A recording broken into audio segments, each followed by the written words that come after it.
Assistant Professor of Chemistry, Department of Microbiology. Okay. Today we discuss the topic softening of hard water. Today we discuss the topic softening of hard water.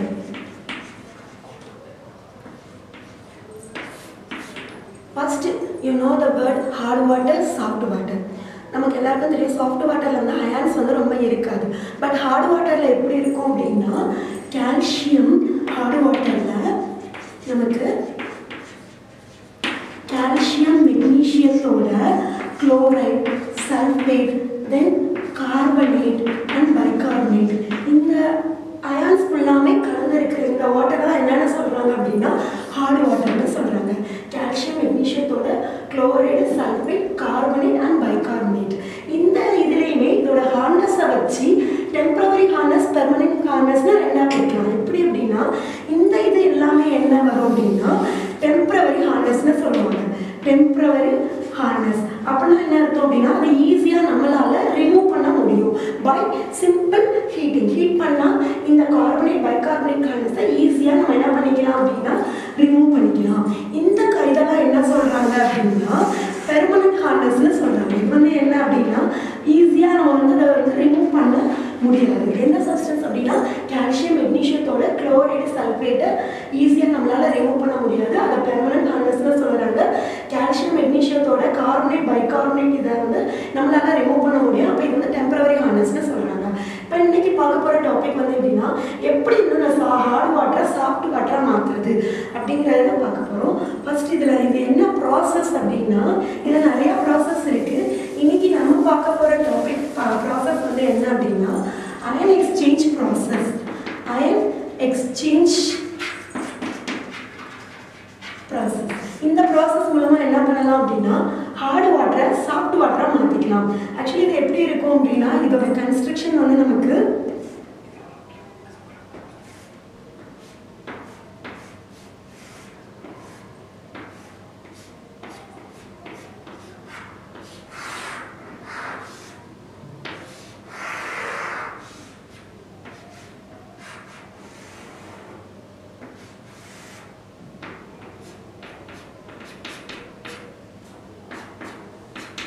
Okay இந்த மாதிரி ரெண்டு சிலிண்ட்ரிக்கெல்லாம் இருக்கும்.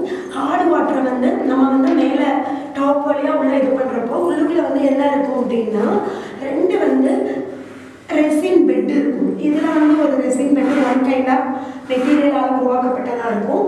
இதில் வந்து resin bed வந்து one kind of மெட்டீரியலால் உருவாக்கப்பட்டிருக்கும். என்ன அப்படின்னா இது வந்து என்ன அப்படின்னா கேட்டையான் எக்ஸ்சேஞ்சர். இந்த ஃபர்ஸ்ட் சிலிண்டர் வந்து என்ன அப்படின்னா cation exchanger. It's a capable of exchanging H+ ion. இது வந்து H+ அயனை மட்டும் எக்ஸ்சேஞ்ச் பண்ணும். இது வந்து எதால் உருவாக்கப்பட்டது அப்படின்னா RH அப்படிங்கிற ஒரு ரெசினால உருவாக்கப்பட்டது. சிமிலர்லி இது வந்து என்ன அப்படின்னா ஆனையான் எக்ஸ்சேஞ்சர் ரெசின்.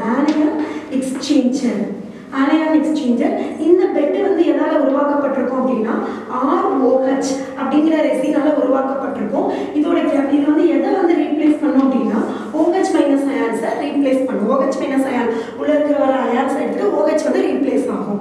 இந்த மாதிரி வந்து அரேஞ்ச்மெண்ட் இருக்கும். இதில் ஹார்ட் வாட்டர் இது பண்ணுறோம். ஹார்ட் வாட்டரில் நமக்கு தெரியும், ஆல்ரெடி நமக்கு தெரியும் கால்சியம் இருக்குது, மெக்னீஷியம் இருக்குது, குளோரைட் இருக்குது, சல்ஃபேட் இருக்குது. இந்த காம்பனன்ட்ஸ்லாம் உள்ள இருக்குது. இப்போ ஹார்ட் வாட்டர் உள்ள வருது. இந்த ரெசின் பட் என்ன பண்ணும் அப்படின்னா RH அப்படிங்கிற ஒரு ரெசினால உருவாக்கப்பட்டது. இது என்ன பண்ணும் அப்படின்னா இந்த கால்சியம், மெக்னீஷியம் இந்த ரெண்டு அயானையும் தான் பக்கத்தில் அப்சர்வ் பண்ணிக்கிறோம். வெளியில் வர வாட்டர் நமக்கு என்னென்னவா வரும் அப்படின்னா ஃப்ரீ ஃப்ரம் கால்சியம், மெக்னீஷியத்தோட குளோரின், சல்ஃபர் ப்ளஸ் H+ஆக இருக்கும். இது இப்போ என்ன நடந்திருக்கும் அப்படின்னா இந்த RH ரெசின் ஆக்சுவலி இது வந்து என்னதுன்னா கேட்டையானில் நடக்கிற ப்ராசஸ், கேட்டையான் எக்ஸ்சேஞ்சரில் நடக்கிற ப்ராசஸ். அந்த RH என்ன பண்ணும் அப்படின்னா இங்கே இருக்கிற கால்சியம், மெக்னீஷியத்தோட ரியாக்ட் ஆகும். அப்போது கால்சியத்தோட ரியாக்ட் ஆகிறப்போ Ca2+ ரியாக்ட் ஆகிறப்போ R2Ca ஆகும் H+ அயனாக மாற்றிக்கும். ஃப்ளோ. இது வந்து இந்த ப்ராசஸ் வந்து கேட்டையான் எக்ஸ்சேஞ்சரில் நடக்கும். சிமிலர்லி மெக்னீஷியம் இருந்தாலும் அதே மாதிரி தான் R2RH ப்ளஸ் Mg2 ப்ளஸ் நமக்கு வந்து என்ன ஆகும் அப்படின்னா Mg வந்து அட்டாச் இந்த ரெசினில் போய் மேலே செட்டில் ஆகிடும். Mg கால்சியம் மெக்னீஷியம் ஃபுல்லாக ரெசினில் செட்டில் ஆகிடும். வெளியில் வர நமக்கு வந்து ப்ரீஃப்ரம் பேலன்ஸாக இருக்கும், H ப்ளஸ்ஸாக இருக்கும். இது வந்து கேட்டையானில் நடக்கிற ப்ராசஸ். அப்போ வெளியில் வர தண்ணி ஃபுல்லாக நமக்கு chlorine, sulphur, sulphate and H ப்ளஸ்ஸாக இருக்கும். இந்த இடத்துல இப்போ என்ன நடக்கும் அப்படின்னா ஆனியன் எக்ஸ்சேஞ்சரில் என்ன ப்ராசஸ் நடக்கும் அப்படின்னா ஆனியன் எக்ஸ்சேஞ்சரில் நமக்கு வந்து பாட்டிலுக்கு வர்ற குளோரின், சல்ஃபேட் இந்த இது வந்து மேலே வந்து அப்படியே வந்து அந்த ரெசின் பெட்டு மேலே அட்டாச் ஆகிடும். இப்போ வெளியில் வர அந்த ரெசினை தாண்டி வர்றது வாட்டர் என்ன நடக்கும் அப்படின்னா H ப்ளஸ்ஸும் OH மைனஸ் மட்டும்தான் நமக்கு இருக்கும். அப்போ அயான்ஸ் ஃபுல்லாக அந்த பெட்டில் வந்து தங்கிடும். இப்போ இதில் என்ன நடந்திருக்கும் அப்படின்னா ROH வந்து இந்த ஹார்ட் வாட்டர்லேருந்து வர குளோரினோட ரியாக்ட் ஆகி நமக்கு வந்து RCl-ஆகவும் OH மைனஸாகவும் வெளியில் போயிடும். இதே மாதிரி சல்ஃபேட்டும் என்ன பண்ணும் அப்படின்னா ROH-ஓட ரியாக்ட் ஆகி சல்ஃபேட் அயான்ஸ் வந்து கன்வெர்ட் ஆகும். R2OSO போகிற மாதிரி OH மைனஸ் வந்து வெளியே வரும். அப்போ ரெண்டு பெட்டையும் தாண்டி வர அயான்ஸ் வந்து ஒன்லி ஃப்ரீ ஃப்ரம் அயான்ஸ் தான் இருக்கும். H plus plus OH minus இது வந்து நமக்கு எப்படி இருக்கும் அப்படின்னா சாஃப்ட் வாட்டர் ஸ்டேஜில் இருக்கும். இப்போ இதுலேயே என்ன பண்ணலாம், இந்த பெட்டு வந்து அயான்ஸ் படியாக இம்ப்யூர் ஆகிடும். இந்த பெட்டை வந்து நம்ம என்ன பண்ணிக்கலாம் அப்படின்னா ரீஜெனரேட் பண்ணிக்கலாம். ஃபார் எக்ஸாம்பிள் கேட்டையான் எக்ஸ்சேஞ்சர் பெட்டை ரீஜெனரேட் பண்ணணும் அப்படின்னா HCl போட்டு நம்ம என்ன பண்ணிக்கலாம், ரீஜெனரேட் பண்ணிக்கலாம். அதே மாதிரி ஆனியன் பெட்டை என்ன பண்ணலாம், ஃபுல்லாக வந்து குளோரின் சல்ஃபேட் டெபாசிட் ஆயிடுச்சு அப்படின்னா இந்த பெட்டை ரீஜெனரேட் பண்ணுறதுக்கு என்ன பண்ணிக்கலாம் அப்படின்னா NaOH பட்டு நம்ம ரீஜெனரேட் பண்ணி அகைன் வந்து ரீயூஸ் பண்ணிக்கலாம்.